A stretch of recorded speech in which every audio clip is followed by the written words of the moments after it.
गणेश जयंती उत्सव नव्हे, आनंदाची आत्मानुभूती. लेखक प्राध्यापक शशांक गंधे. सादरकर्ता अनिल सोमणी. गणेश जयंती उत्सव नव्हे, आनंदाची आत्मानुभूती. माघ महिन्यातील चतुर्थीला माघी चतुर्थी असे म्हणतात. या दिवशी श्री गणपतीचा जन्मदिवस आहे. त्यालाच श्री गणेश जयंती असे म्हणतात. गणेश चतुर्थी आणि गणेश जयंती यातील मूलभूत फरक समजून घ्यावा लागेल.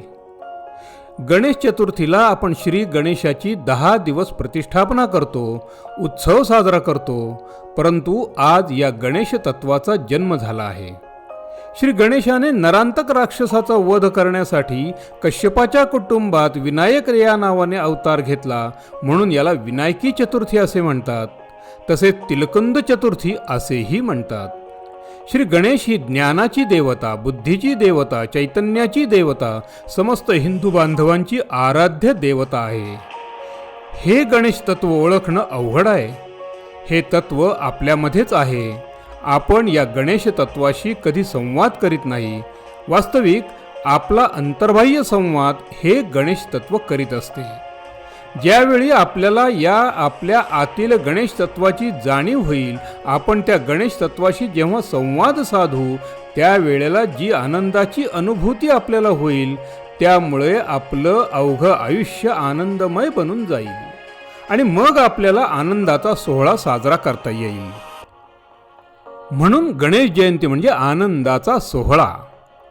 आपल्या ऋषीमुनींनी त्यामुळे सांगितले आहे की आपण ज्या सुखाच्या शोधात, आनंदाच्या शोधात सर्वत्र फिरत राहतो आणि हे विसरून जातो की हा आनंद, हे सुख आपल्याच आत्म्यातील रहिवासी आहे. हे जेव्हा कळते त्यावेळी जी आत्मानुभूती आपल्याला होते ते गणेश तत्व. गणेश तत्व म्हणजे अबोधितता. याचा अर्थ हे तत्व अत्यंत सूक्ष्म आहे. या गणेशाला हत्तीचे कान आहेत, ते सुपासारखे आहेत. एक सुळा पूर्ण आहे, एक अर्धा सुळा आहे. जो पूर्ण सुळा आहे तो ज्ञानाचा आहे, जो अर्धा आहे तो बुद्धीचा आहे. श्री गणेश लंबोदर आहे, त्याचे मूषक हे वाहन आहे. या परमात्म्याला, या गणेश तत्वाला जाणून घेणे हे मनुष्याच्या जन्माचे ध्येय आहे.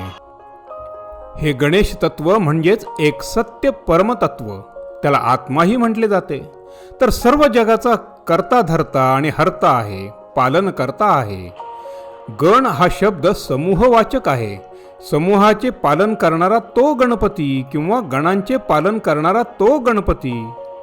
विशाल उदरामध्ये विश्व त्यांनी सामावून घेतले आहे आणि तो लंबोदर बनला आहे.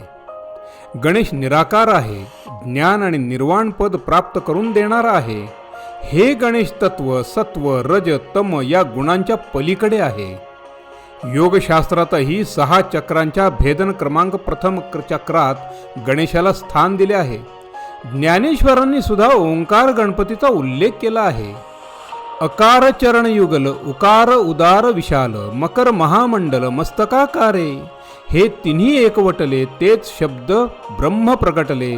ते मियासी गुरुकृपा न मिले आदि बीज. माऊलींनी गणेशाला ओंकार स्वरूप समजून त्याच्या आत्मरूपाचे वर्णन, गणेशाचे तत्वज्ञान सांगितले आहे. गणेश तत्वाचे ज्ञान हे केवळ स्वानुभवाने होऊ शकते असे प्रतिपादन केले आहे. एका ठिकाणी संतुलन आयुर्वेदचे संचालक सुनील तांबे यांनी म्हटले होते की ओम म्हणजे प्लॅनिंग, एक्झिक्युशन, ट्रान्सफॉर्मेशन आणि रिझल्ट आणायला मदत करते. ओंकार म्हणजे ऊर्जा आहे, ती आपल्यामध्ये आहे. ती चार्ज करण्यासाठीच गणेश उपासना करणे अत्यंत आवश्यक आहे. हे गणेशा, सनातन ब्रह्म ज्योती स्वरूप असे तुझे स्तवन मी करू इच्छितो, परंतु तुझ्या यथार्थ वर्णनास, तुझ्या रूपाचे वर्णन करण्यास मी असमर्थ आहे. मला ज्ञान दे, बुद्धी दे आणि चैतन्य दे. आध्यात्मिक दृष्टीने बघितले तर आपल्या इंद्रियांचा एक गण आहे. या गणाचा पती मन आहे. कोणतेही कार्य सिद्धीस द्यायचे असेल तर आपले मन ठिकाणावर असले पाहिजे. म्हणूनच गणपतीला प्रथम पूजण्याचा मान दिलेला आहे. आपल्या मनाला कार्याच्या प्रारंभपूर्वी शांत आणि स्थिर करायचे असते, ज्याच्यामुळे कार्यात विघ्ने उभी न व्हावीत व कार्य सुरळीतपणे पार पडावे. हा उद्देश त्यामागे असतो. आपण सर्व गणेश भक्तांनी गणेश तत्व समजून घ्यावे आणि पुढील पिढीलाही ते समजून सांगावे. गणेशोत्सव, गणेश जयंती आपण सर्वजण मिळून साजरी करूया. गणेश जयंतीनिमित्त हा शब्द प्रपंच. जय श्री गणेश.